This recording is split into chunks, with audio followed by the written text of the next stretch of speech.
A massive crack in the ground that's estimated to be up to 50 feet deep has opened up in Kenya seemingly overnight. The crack stretches along Kenya's Great Rift Valley, and many scientists believe it could end up splitting the continent apart. Deborah Pata is tracking developments from Johannesburg, South Africa.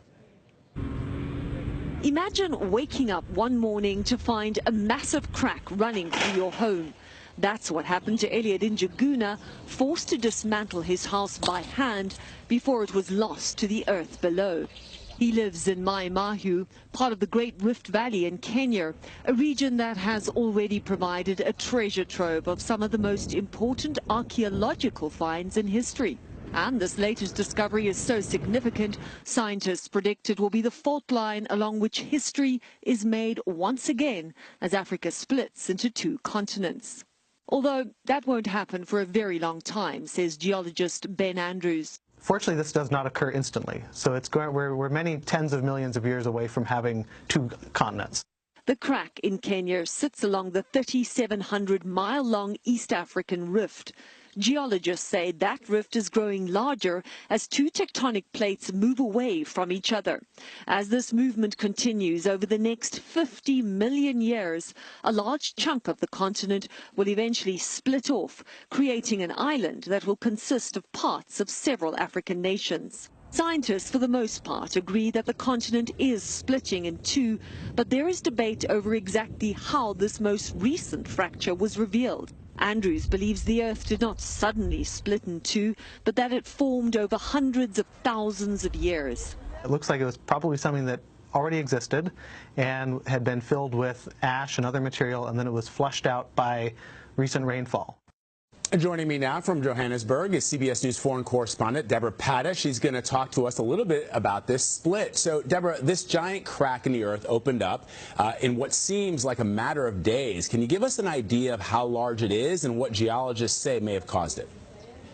It's quite phenomenal, really, Vlad. I mean, it's about 50 feet deep and 60 feet wide. I mean, imagine something like that just suddenly appearing.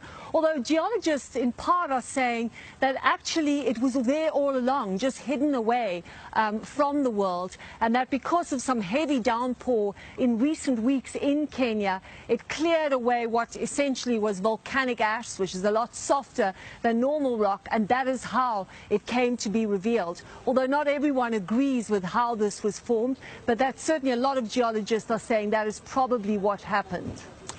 You know, I know a lot of people are really interested in the science behind this, and some of the pictures are really amazing, but I'm very curious about the people on the ground because, as you know, Deborah, things like this can affect people's lives in a significant way. So how are people reacting, and what does this mean for people living in the surrounding areas? How could their lives be impacted? It already has taken place for some people, Vlad. Well, we've seen some people who literally woke up to see a giant crack in their home. Can you imagine waking up to something like that? One man said that he started screaming and tried to grab as many belongings as he could and actually physically dismantled his home by hand as quickly as possible before it could be sort of sucked in by this giant crack that had appeared there. He now has nowhere to go. So it's one thing to dismantle your home and move, but where do you move to? This is the Rift Valley. This crack lives on a line that is about 3,700 miles long, and there are faults all along there, so this could happen again.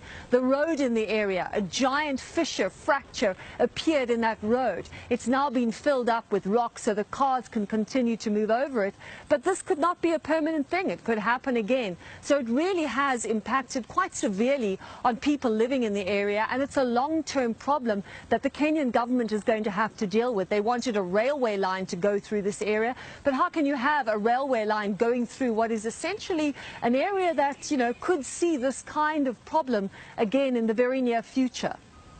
It is a story that is to be continued. Deborah Pata, perhaps for the next couple of years, certainly the next couple of million years. We appreciate it as always. Thank you.